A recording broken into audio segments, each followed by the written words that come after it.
Hello, Cam. Welcome to Will Eisner Week 2021 in a virtual version of Paisley. Unfortunately, we can't go to the pub afterwards. We'll just need to drink at home. Yeah, drink at home. Just going to take through your career, Cam, because we don't know who's tuning in. We don't know how much they know about your work. Okay. Yeah. And I got a lot of the information from the hardback Light and Darkness War, which I managed to get recently. And Steve Bissett wrote a lovely article at the back. He did, yeah. I didn't realise you knew Steve Bissett, but you met him at UCAC apparently in London. Oh, yeah, in the 80s, yeah. And then I went over to see Steve and his wife Nancy because we were having a meal in London and a drink.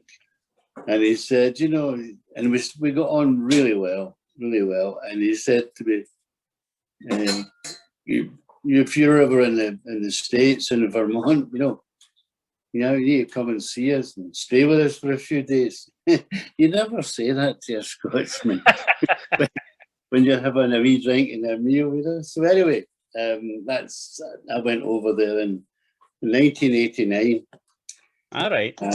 And it was lovely. It was really nice. Wonderful guy. Wonderful. So let's go back to the beginning, which I think was 1967 when you started with DC Thomson. Is that correct? Yes, it was. Yeah, because that's when my first son was born. Yeah, it was 1967. Yeah. Had you been interested in comics before, or were you just attracted to DC Thomson because it was a job? And the high page rate. No, well, just like any young lad in Glasgow when I was younger after the war, just read comics and used to try and get American comics, or I think we called them 10 centers at the time. They were called, and they were very fortunate. In the primary school, I had a fella came to school, a new kid, and he had come over from Ireland, and because his dad had been working there, and now he was over in Scotland, but he had brought back hundreds of these American comics. They were very difficult to get in Glasgow at the time. This is like 1952, 53. And he brought lots of them back. So I used to really enjoy more so things like Tom and Jerry. I can't remember all the other ones. Tom and Jerry, Looney Tunes, that sort of thing. And in fact, I was probably too young to be into Batman and things, as he was probably as well, See, and then it's a pity, Cam. It's a pity you weren't born in Paisley, because they had a shop called Yankee Mags. I don't know if you've and this guy imported American comics, and it was stacked up like nobody's business. It was wonderful. I think John Byrne, the Paisley writer and artist, I think he used to go there and buy comics. Wow, well, that's interesting. I'll tell you, you're saying that about the American comics being piled high. A little bit later, because I used to live on the south side of Glasgow, and somebody's got to, Cam. Somebody's got to live on the south side. I know it's not easy, John. It's not easy. I used to sometimes walk into the Glasgow city centre. Now this is when I was about 10 or 11, maybe 12, and in Glasgow, in some of the streets, especially down Stockwell Street, there was a couple of bookshops or magazine shops, and there was a lot of magazines for men. I mean, it wasn't full nude stuff around. It was just, I think, with titles like Stag or Men Action, and usually the cover was a scantily clad women being protected by some big hunk with a gun or whatever, you know. And I can't remember how I actually discovered that they sold American war comics. And I went into this shop one day and I got talking to the man, which was very daring, you know, for a little 10, 11-year-old. And I asked him if he had any American comics. And he said, oh, he says, I got hundreds. And what they were doing at that time is they were sending over these American, you know, adult magazines. But the protection they put around them to bulk them, you know, to protect them in transit, it was all American comics, like DC's. So I used to start collecting. I started collecting Our Army at War with Sergeant Rock, and what else was he in? It was mainly the war ones I was collecting. Yeah, I remember. Did you ever meet? Did you ever meet Joe Kubert, who was the main Sergeant Rock artist for many years? I did. I met him. I think I only met him once in America. And I met his son, Adam, one of his sons, Adam. I met him a few times. But yeah, I met Joe, and he was very nice, just great artist, you know, very, very good. And that was, I think I went to see him in Dover, New Jersey. I think that's where he lived. I can't remember. It's quite a while ago. It's when I was staying in Oregon for a couple of years. And I went to see him. Because Steve Bissett, you mentioned earlier, he went to the Joe Kubert school when he was younger. And he knew Joe very well. Yes. So the job at DC Thomson, was that a great thing that here you were with the biggest publisher of comics in Scotland? No, really, it was because I'd been living in France, and the French helped me understand that I had a talent, and I used to do paintings and drawings there. And when I came back to Glasgow from France, I just couldn't think what to do. And I had worked in commercial art studios before. When I was younger, I left school and went to a commercial art studio in the Glasgow city centre. And but I just, I met a pal of mine, a guy I hadn't seen for a few years. And I said to him, what are you doing? He says, well, I'm still doing the commercial art. He says, but I tried getting into that comics thing. I said, well, what do you mean? He said, I sent some drawings through to DC Thomson, see if I could get some work. But I got a very nice letter, etc., you know, and they didn't want me. So I tried that, and I was through on the next train to Dundee to meet a Mr. Checkley, Chick Checkley, who was the editor of Commando Comics. No, I just took it from there. But I mean, I did it to make money, to earn a living, because we had a new baby. My first wife and I had a new baby, and a wee flat in Glasgow. So, and I used to go through the train with my artwork and things. But it was a good experience, DC Thomson. Oh, but, yeah, well, a lot of people trained there, yeah, and then went elsewhere. And eventually, in about 78, you ended up at IPC on Battle Action. Is that correct? That's right. Yeah. After DC Thomson, or maybe during the time, I can't remember, because I went back to live in France in 1972, and I remember I took over a couple of DC Thomson scripts with me. And I've always said that about them. I mean, they were always, with DC Thomson, although they had a very low page rate, I mean, it was unbelievable. But they did kind of like give you a gentleman's spoken agreement that you would never want for work, you know? And I only appreciated that in later years.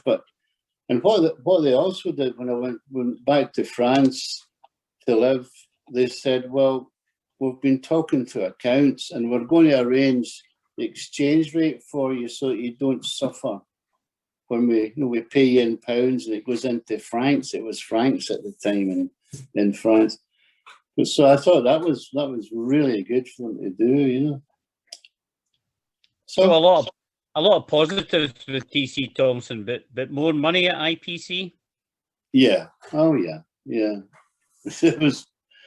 I think it was probably about 2.5 times as much per page. Like as much as that. Yeah. About DC Thomson. I can't remember. Let's say at one point we're paying about say £8 a page, but then I was getting 22 or 24 from IPC. So it did make it. Yeah. Now, was it at IPC that you first met Pat Mills and John Wagner and Alan Grant, or did you know them from DC Thomson? No, not at all. No, I didn't. I met John Wagner and Alan Grant at one of the UCAC things, I think, in the early 80s. And of course, we hit it off right away because of the same sense of humour, etc. And that's right. At that time, when I went down to UCAC, I'd been doing Rogue Trooper, and John and Alan said to me, he said, "We really love you to do a dread, but we've heard from Steve McManus that you really want to stay on Rogue Trooper, Yes, Steve was shooting his load here, Anyway, was he just lying? Yeah, was Steve just lying? Yeah, he was just saying that because he wanted to keep me on Rogue Trooper, and they wanted me on Dread, So anyway, I did a Dread and I liked it, and then for a while, I was doing Rogue Trooper and the Dread every week. That's a lot of work. That's a lot of work. Yeah, but I mean, I was very fortunate. I could work really fast, and also at that time, I was then back from France. I'd got divorced, and I had a little flat in Glasgow with my two sons, my two little boys, because I got custody of them, and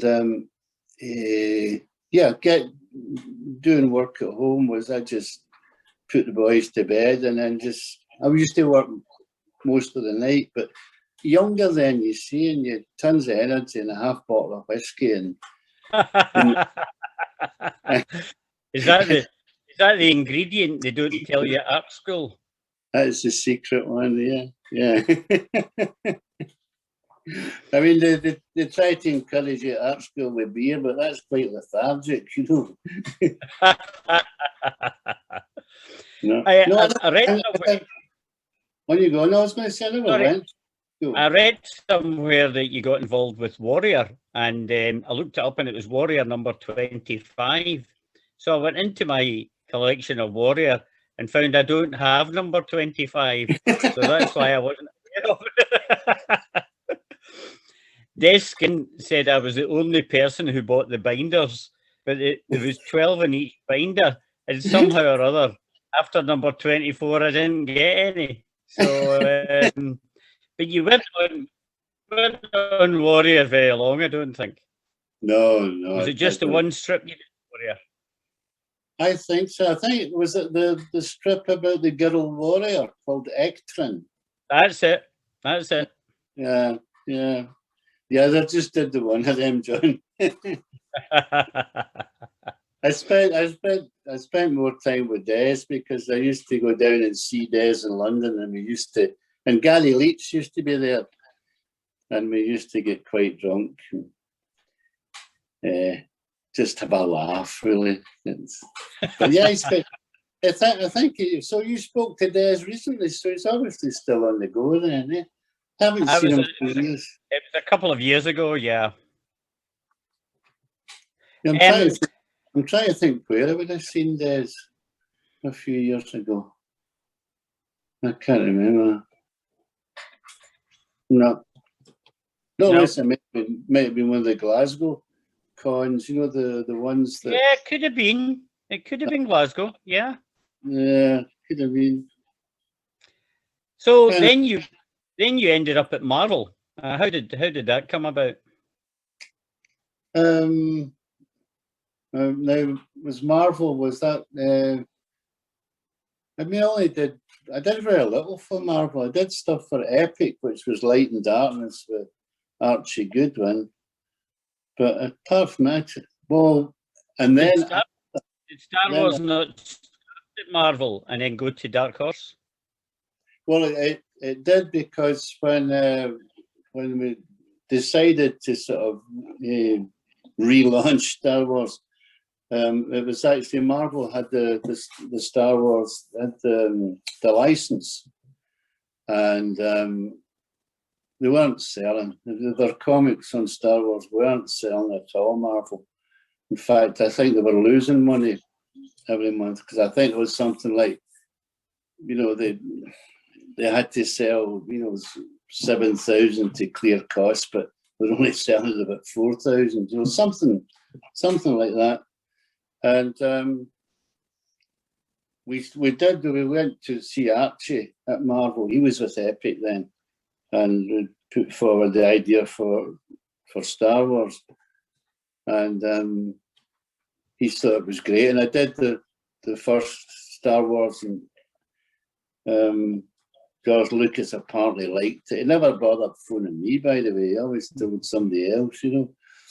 But then Marvel, they lost the license for Star Wars, and Dark Horse very quickly, Mike Richardson snapped it up, and I continued doing Star Wars: The Dark Empire with Dark Horse Comics, and also then later on for Marvel, I did Punisher. We did the Scottish one, where we brought Punisher to Edinburgh and then up to the Highlands. Edinburgh deserves the Punisher, of course. Edinburgh deserves the Punisher.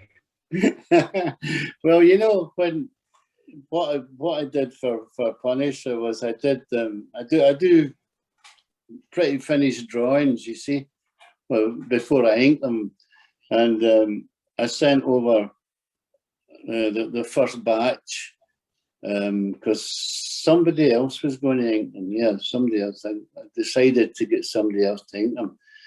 But I sent over the first batch. Now, I think I sent over photocopies. I'm not sure.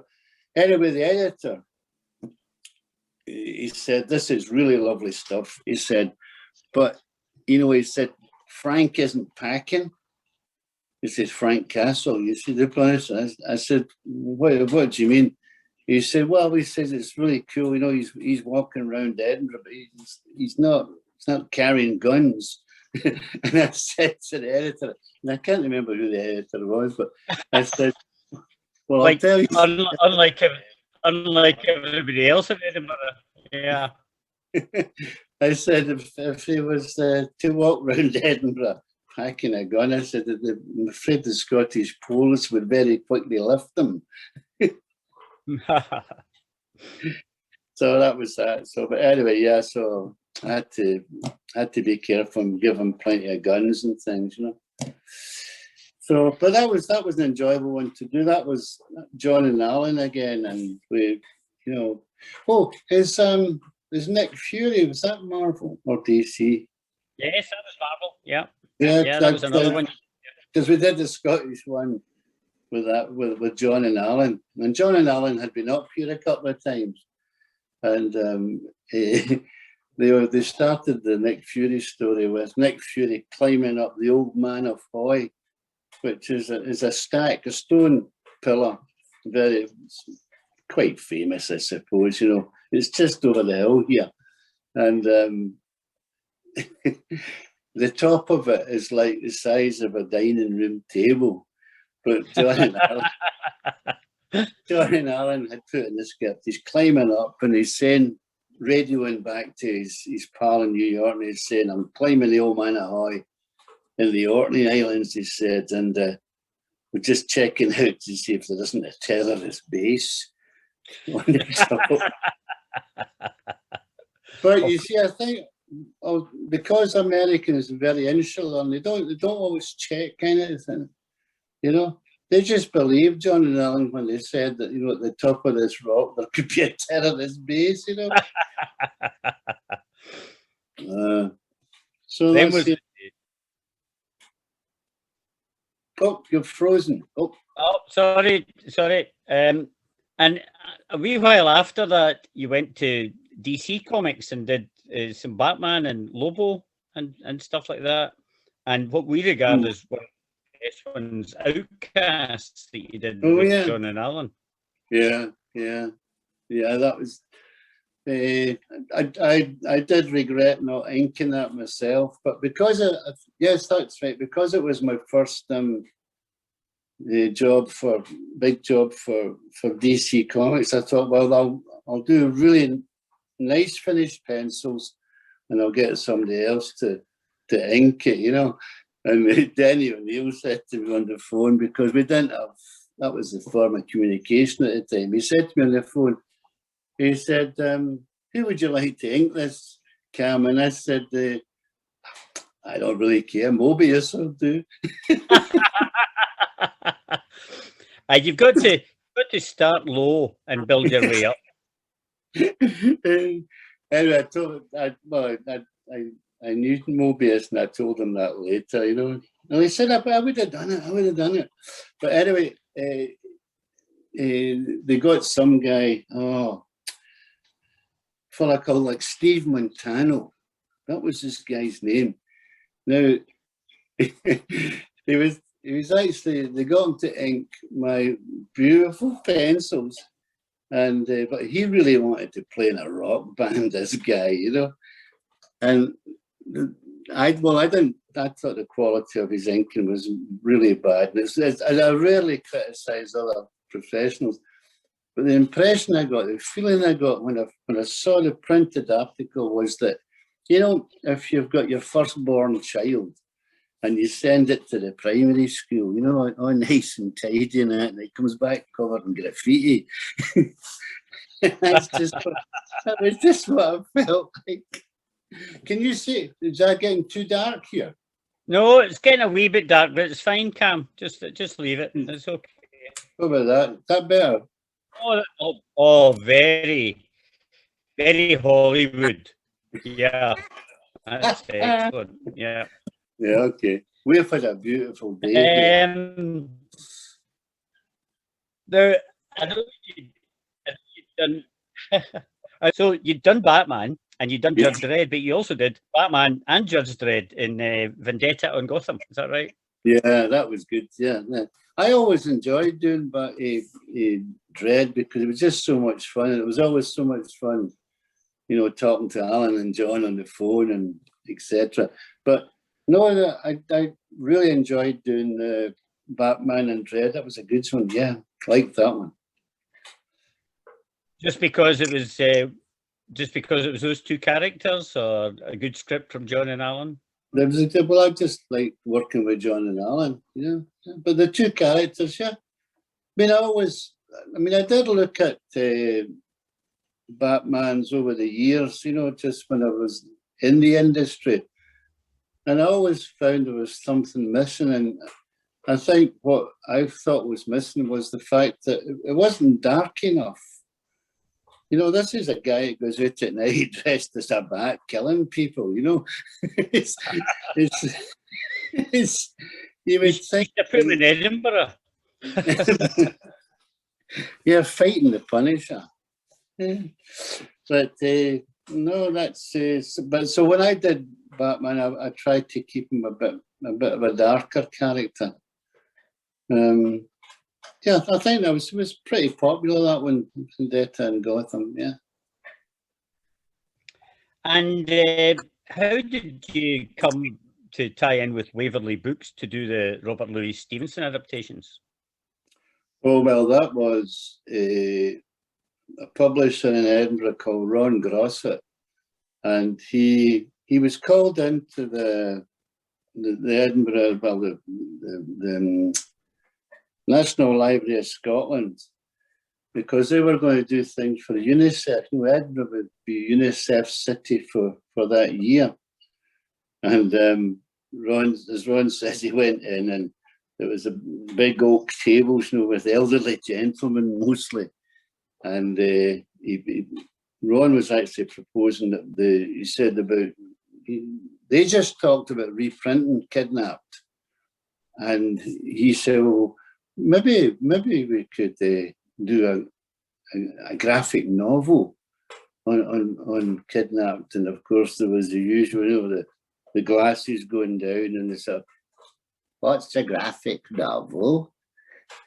And he explained what a graphic novel was.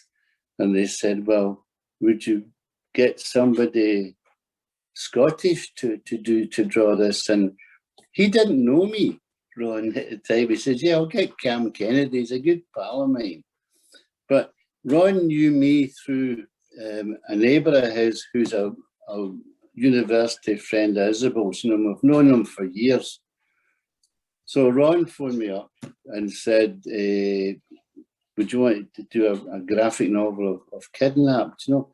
And I thought, wow, what a great way to, it's a great change, get away from dread, etc. And there it is, yeah. Yes, well done. The Scots one. This is the Scottish version. Matthew Fitt did it in Scots, yeah. Yeah. And there's a Gaelic one as well.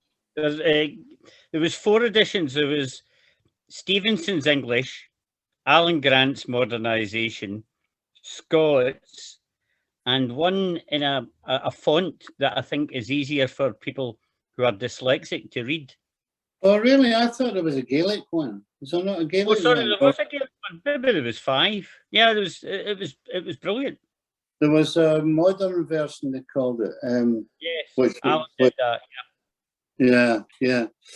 But so getting back to Ron Grosset and Kidnapped, and Ron said, would I do it? And I said, yeah. And Ron said, oh, we would need to get somebody to write it. And I said, well, I'll ask Alan Grant. And we'll ask Alan Grant, and it took about half a second to decide, because if you ever talk to Alan, he'll tell you that when he was young, it was one of his favourite stories, was Kidnapped, you know.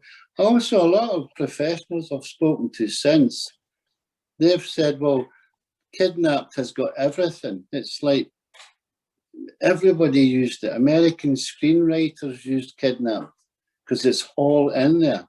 All adventure is in there, and treason and treachery. The only thing, there's not a lot of love and sex in it, you know, but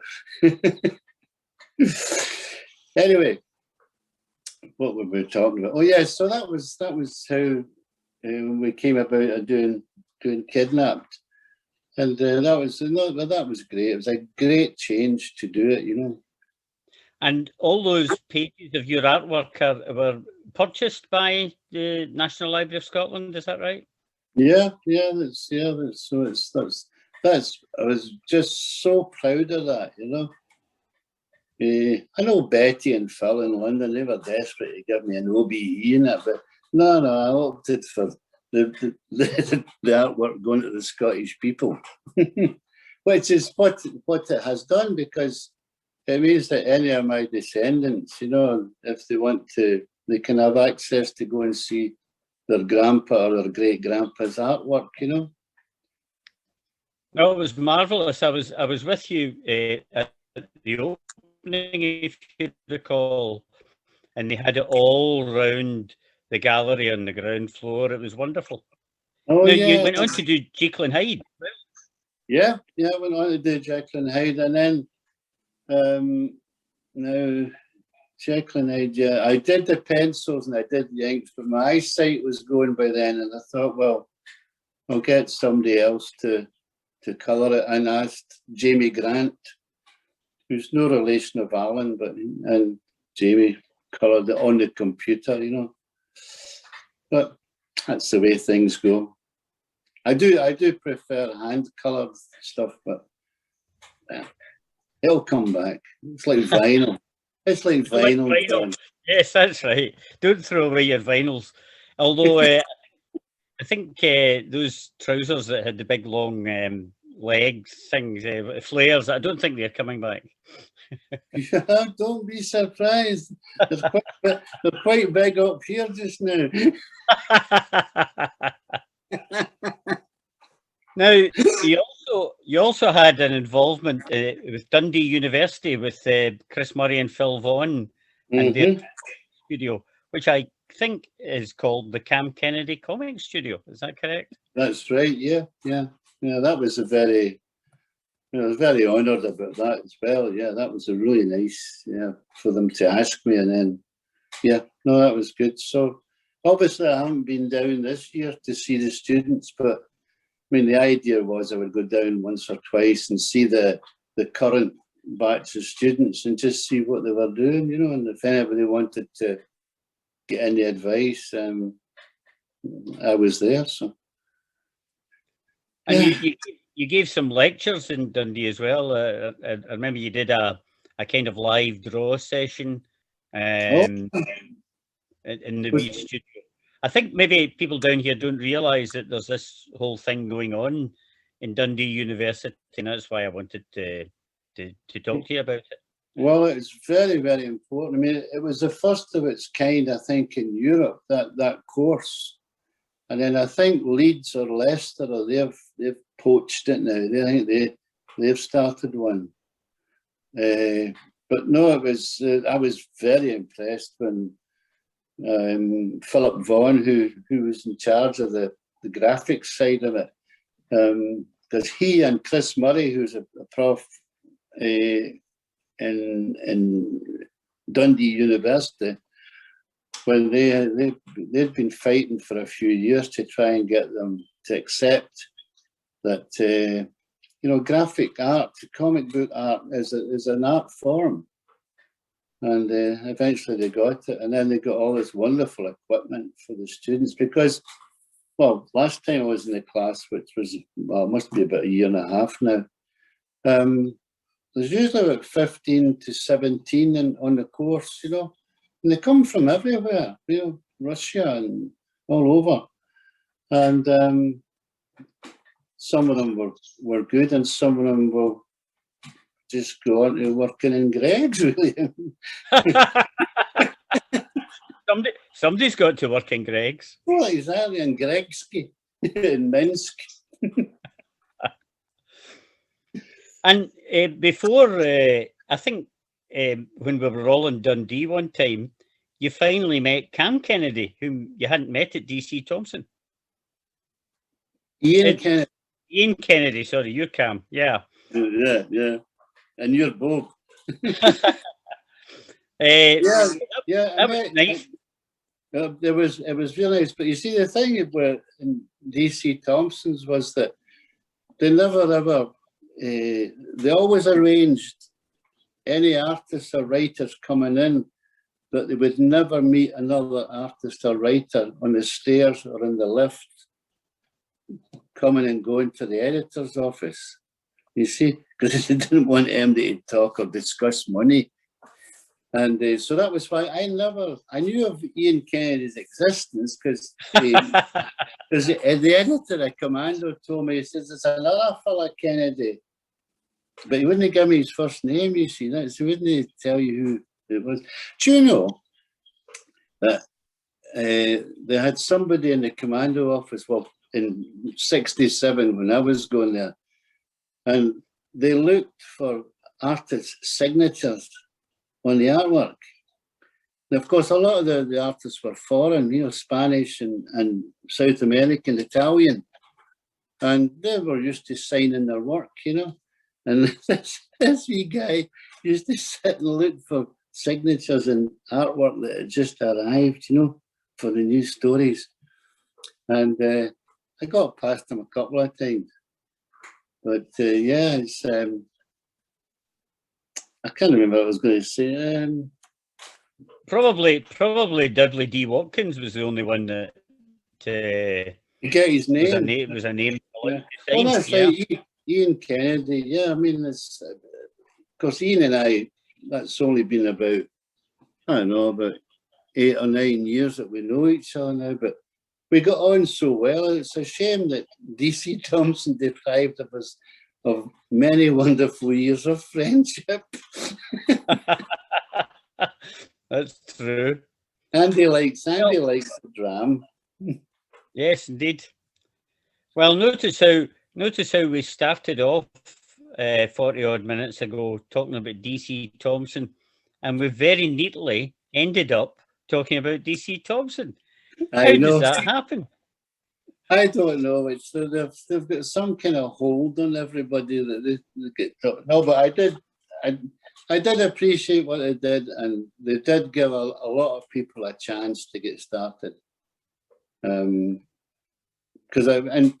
Ian Kennedy, I mean, he's that's what he's done all his life, really. I mean, he's done a few other things for other publishers, but no, it's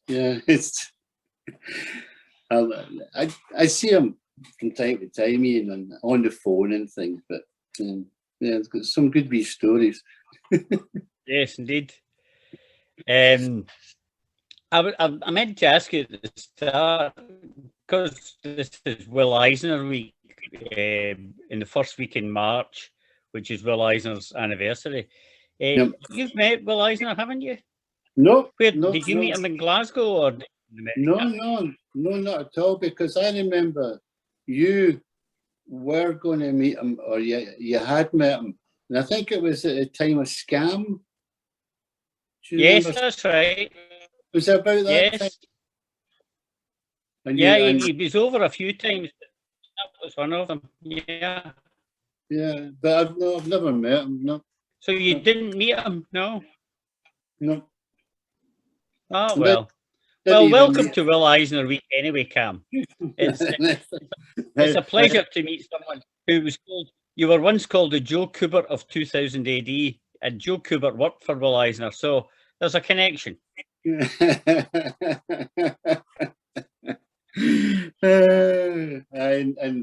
Will Eisner's married to one of the DC Thomson's daughters. I know.